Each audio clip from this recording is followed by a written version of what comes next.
Good morning, everybody. I'm Dr. Heba Essam Professor of Psychiatry, Alexandria University. I'm going to continue with you part 2 of schizophrenia lecture. In part 2, we are going to discuss the course and prognosis of schizophrenia. Now, the natural history of schizophrenia, and this is natural history, so it is without taking medication. Schizophrenia pass by stages of illness. It's not just one shot, no, it is stages of illness.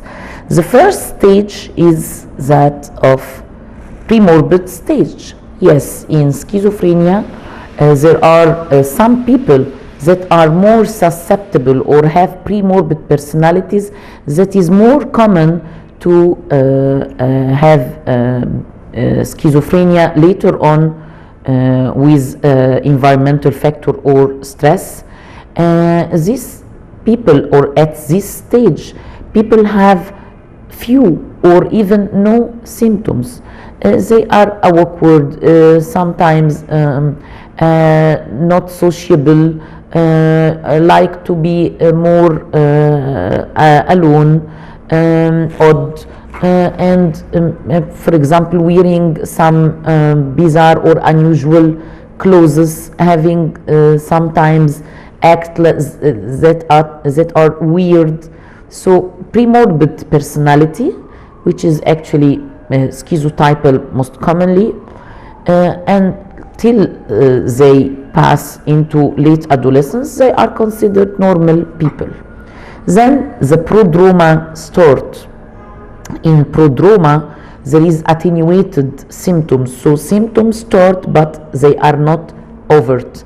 And usually symptoms start at late adolescence. The prodroma, you start to know that the patient is having something wrong, but not overt schizophrenia. So he became socially withdrawn or isolated, started to not like to go into outings with his friends, not to talk to them, not answering his mobile, and cognitively he became slower, not achieving as he has usually been achieving before. So his marks are not adequate, he has no or few friends, so there is something wrong. But later on, with active psychosis or the onset and progression of the case, here in red color, the psychotic symptoms overly can be noticed with hallucination, delusion, disorganized speech, disorganized behavior, or even catatonic behavior. So it is overt schizophrenia, and everyone can see this, and this actually hurting the patient at the peak age of productivity, as you see, from late 20s till 30s and 40s, which are the main age of productivity. So it's very sad for the life of the patient. And later on, at 40s and 50 years, there is a chronic or residual stage of schizophrenia where the active psychotic and positive symptoms regress, while negative symptoms and cognitive symptoms continue with the patient, but to a lesser degree, which is called chronic or residual stage of schizophrenia. But as you can see, early intervention with the patient and early treatment can prevent the residual and chronic phase, and can lessen the duration of active psychosis. A very important aspect is the prodroma, as I have told you, or at-risk mental state people, which are mainly the schizotypal personality, which are weird, bizarre, odd, less sociable, less interaction with people. Those at risk mental state population are not sick, but are predisposed to be sick. As you see, only 1/3 of them, 30% of them, are going to develop full psychosis, while 2/3 of them are not going to develop schizophrenia. Another 30% are going to develop other mental illnesses, and a third of them, or 30% of them, are not going to develop any mental illness, but still they are at risk mental state, so predisposed to mental illness. As you can see from this graph, the horizontal axis is presenting the duration of untreated psychosis, while the vertical one is presenting the 6-month changes in symptoms. For example, for positive symptoms or active psychosis as well as excitement, if you have been treated in the first months of start of symptoms, you can reach up to 90% or near 100% resolution or reduction in symptoms. While if you have been treated, for example, after 6 months or after 4 months, you can reach only 50% reduction of symptoms. And if you have been treated later and later on, there is no big more difference. You will reach only 40% resolution of symptoms. So if you start treatment after 1 year, it does not differ actually from starting after 3 or 4 years. But if you start treatment in the first months, in the first 6 months, you will have more and more better prognosis and outcomes. And also the same for negative symptoms and cognitive symptoms. The earliest you start treatment, the best is the prognosis. From this graph, you can notice that after 6 weeks of starting treatment, after the first presentation, the best prognosis is for psychotic symptoms. Those are hallucination and delusion, active psychosis. About 50% reduction of symptoms in the 6 weeks, and later on another 50% reduction of active psychosis with further weeks. So the best or the first symptoms to start improving are those of psychotic symptoms. The negative symptoms are less likely to improve rapidly. It's more resistant than positive symptoms. So after 6 weeks, you notice that the improvement degree is only, for example, 30% of symptoms. And later on, symptoms are improved, but with a slower pace, not like psychotic symptoms. Now, the question is, schizophrenia is just an episode, or it's going to have episodic nature? The most common course of schizophrenia is episodic nature. And in between the episodes, the patient might have experiencing negative symptoms or being totally free. This graph is showing you the relapse rate. You can see that the relapse rate without taking antipsychotic, in the first year, about 1/6 of cases are going to relapse. Then 50% of cases are going to relapse in the second year. And finally, in the 5th year without medication, almost 5/6 of patients are going to relapse. This is important to notice, to continue treatment or to continue antipsychotic as much as you can for at least 5 years to prevent further relapse. Here we are going to show the marvelous response to antipsychotic. The first antipsychotic trial, about 75% of cases are going to improve. So 75 are improving with the first antipsychotic, are showing good response. For the 25 residual cases, we are going to put another or a second antipsychotic, and with this second antipsychotic, another 4% of the patient are going to improve, and for the remaining cases that are not improving with the second antipsychotic, we are going to add clozapine, which is the most effective antipsychotic, and in clozapine about 15% of the remaining patients are going to respond.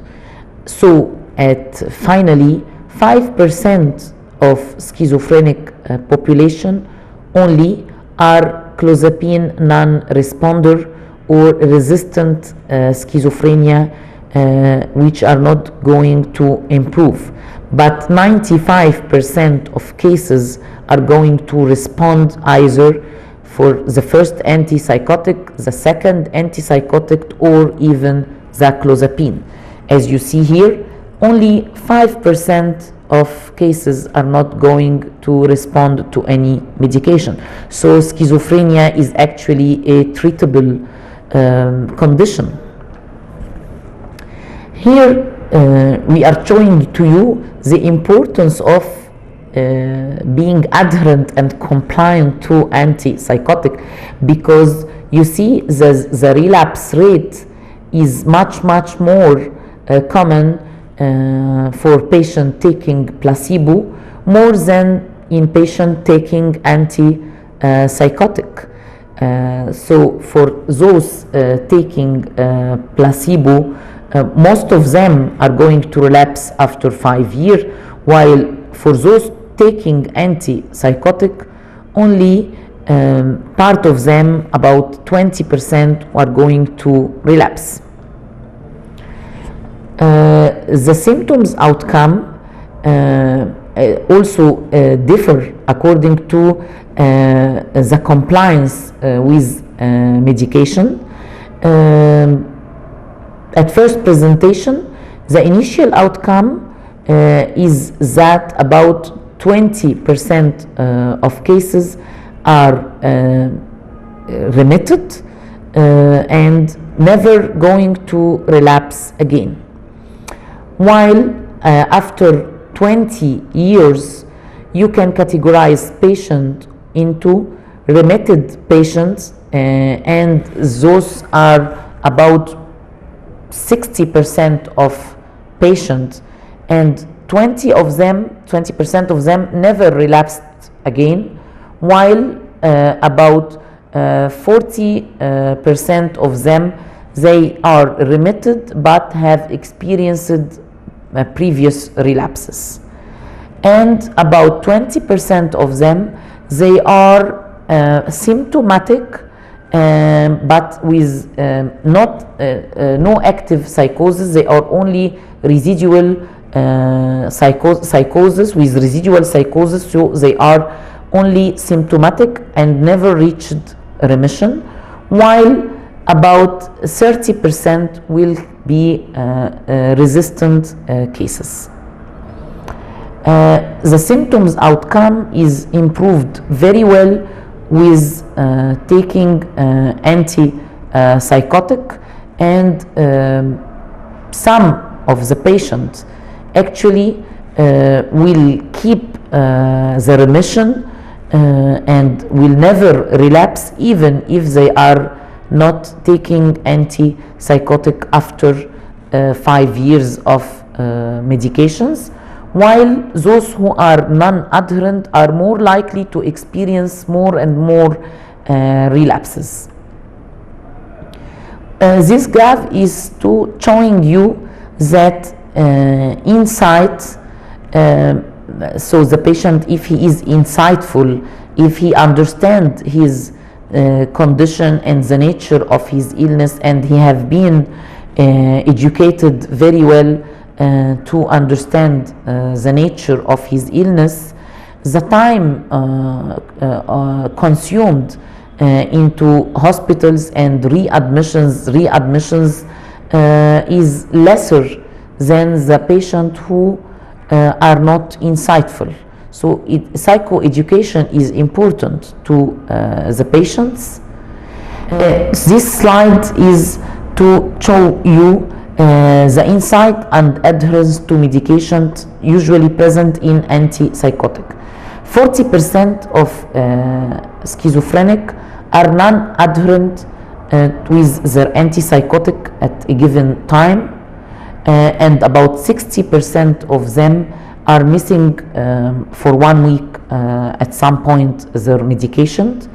The non-adherence increased relapse rate 5 times, and non-adherence is predicted by some criteria. First, that the patient don't see a medication benefit. The patient don't think he is going to relapse if he stop medication. The patient don't like medication and has internal locus of control and telling you that I can control my symptoms without medication. And finally, if the patient has poor insight and poor relationship with the prescriber. This graded course of illness after first admission of schizophrenic patient, and they are going to assess the net outcome after 5 years, and this study of 5-year follow-up study has been conducted in the United Kingdom, and as you see, 22% of patients have experienced only 1 episode of schizophrenia during these 5 years, and so about 20%, as I told you, have never relapsed. 35% have several episodes, and in between the episodes there is minor or no impairment, and 8% have in between episodes of relapses they have negative symptoms, and about 38% are going to have several relapses, and each time the relapse is more severe and making more impairment to the patient. This course is actually without medications. So if the patient is going to take medications, the 40% will be reduced to only 5%. As I told you, only 5% of cases are resistant to clozapine.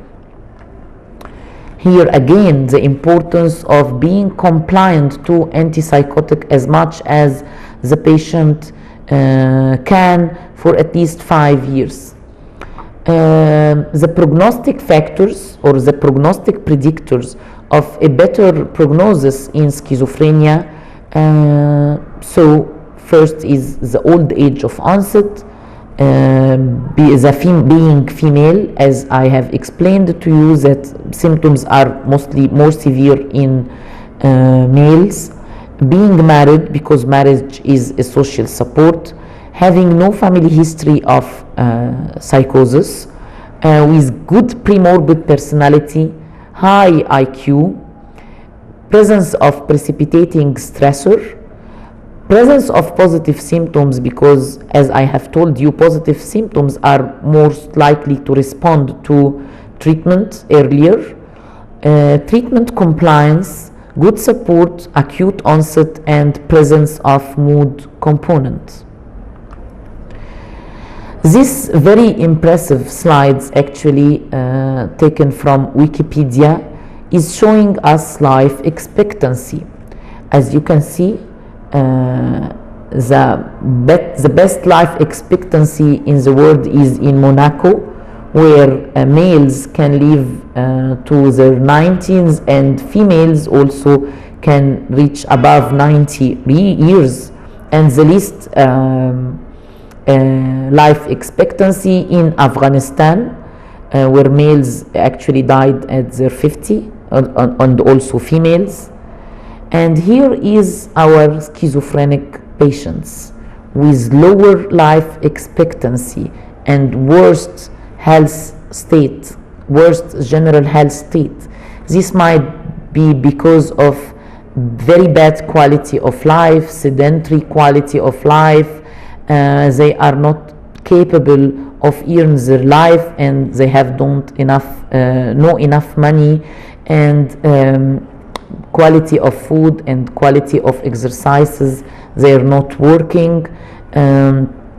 Also because of the side effect or adverse effect of medications and poor compliance to go to rehabilitation classes or psychotherapeutic classes, and sometimes even being homeless with no social support. So schizophrenic patients show lower life expectancy than the average of the general population. They are very vulnerable. So please, we want to start an era of a comprehensive biopsychosocial approach to those patients, and not just medication, to help them improve their quality of life.